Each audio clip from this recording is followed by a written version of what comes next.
Teman-teman, apakah kamu orang yang termasuk pemalu? Misal kamu di sebuah kelas atau di sebuah forum diskusi, sebenarnya kamu tahu dan ingin menjawab pertanyaan itu. Namun, kamu malu untuk hanya sekedar mengacungkan jari dan mencoba menjawabnya. Atau juga ketika kamu akan melewati kerumunan orang, kamu merasa malu dan malah cenderung untuk mengurungkan niatnya. Atau kamu balik lagi mencari sahabat hanya untuk lewat di depan orang banyak. Apakah kamu termasuk demikian? Ada beberapa faktor yang menjadi penyebab kenapa kamu bisa memiliki rasa malu. Walaupun sebenarnya rasa malu itu adalah hal yang wajar, lumrah ada pada sifat manusia. Namun ada beberapa hal yang bisa kamu kenali penyebab dari munculnya rasa malu dan kamu bisa mencari solusi terbaiknya. Alasan yang pertama, orang pemalu biasanya khawatir ia tidak bisa mengendalikan dirinya sendiri. Rasa malu biasa terjadi ketika kita berada di luar zona nyaman kita atau pada situasi kondisi yang asing. Kita serasa bahwa tempat itu bukan tempat kita. Situasi itu bukan situasi seperti yang kita bayangkan, kita kehendaki. Sehingga kita merasa malu dan minder untuk melakukan sesuatu. Ketika kita berada pada situasi yang asing, maka kita harus cepat untuk beradaptasi dan menyesuaikan diri. Namun itulah yang terjadi pada pemalu karena ia tidak memiliki kapasitas yang cepat untuk bisa melakukan itu.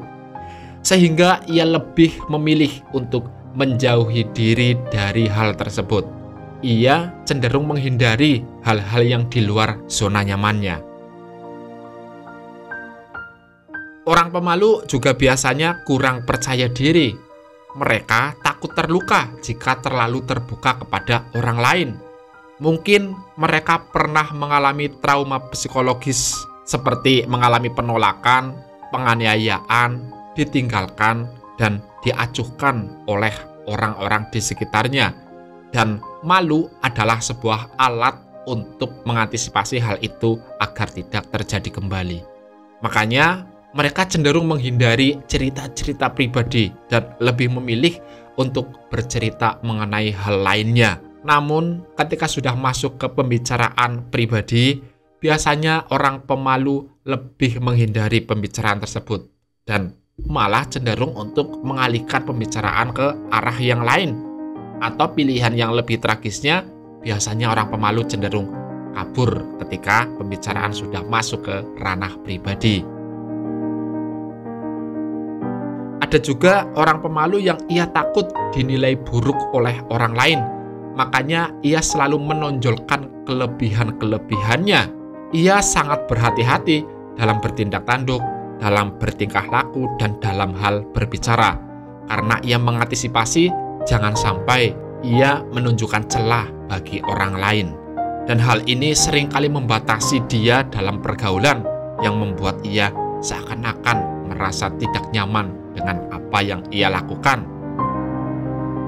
Nah sekarang bagaimana sih caranya agar kita tidak jadi orang yang pemalu lagi? Namun sebelumnya bahwa malu adalah perihal yang baik. Ini ditujukan untuk membatasi kegiatan atau aktivitas kita yang cenderung berlebihan dan di luar nalar. Namun jika terlalu berlebihan akan membawa dampak yang tidak baik untukmu. Nah bagaimana caranya? Kamu harus ketahui dulu apa sih yang menjadikan faktor utama penyebab kamu merasa malu. Setelah kamu ketahui, kamu latih dirimu sendiri di depan cermin dan mengatakan bahwa kamu seharusnya tidak malu akan hal yang membuat kamu malu. Setelah itu, kamu biasakan diri untuk beradaptasi dengan lingkunganmu dan jadikan keadaan seperti normal saja. Jangan terbebani apapun. Jadilah dirimu sendiri dan buat dirimu senyaman mungkin. Jangan khawatirkan penilaian orang lain terhadap diri kita, karena kitalah yang merasa nyaman dengan diri kita sendiri. Jangan terprovokasi akan pikiran-pikiran kita sendiri yang belum tentu benar di mata orang lain. Teman-teman, jadilah pemberani. Jadilah percaya diri, dan malu adalah hal baik. Namun, jika malumu berlebihan, maka akan menjadi penghalang kamu untuk meraih banyak hal. Terima kasih dan semoga video ini positif dan bermanfaat buat kamu. Assalamualaikum warahmatullahi wabarakatuh.